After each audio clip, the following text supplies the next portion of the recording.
अंकिता भंडारी हत्याकांड को समझने के लिए कोई थ्योरी नहीं, सिर्फ इंसानियत चाहिए। उत्तराखंड की पहाड़ियों में मेन सिटी से थोड़ा दूर वनांतरा नाम का एक लग्जरी रिसोर्ट था। इस रिसोर्ट का मालिक था पुलकित आर्य, एक ताकतवर नेता का बेटा।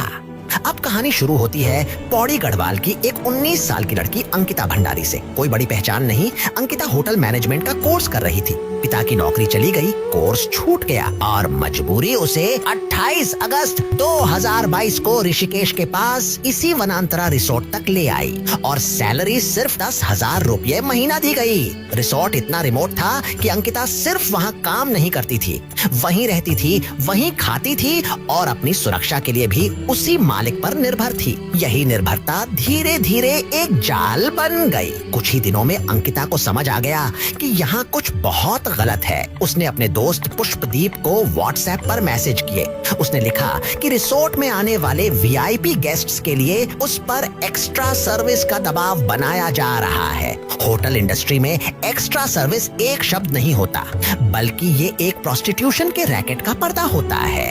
अंकिता को 10,000 रुपए का लालच दिया गया, लेकिन अंकिता ने मना कर दिया।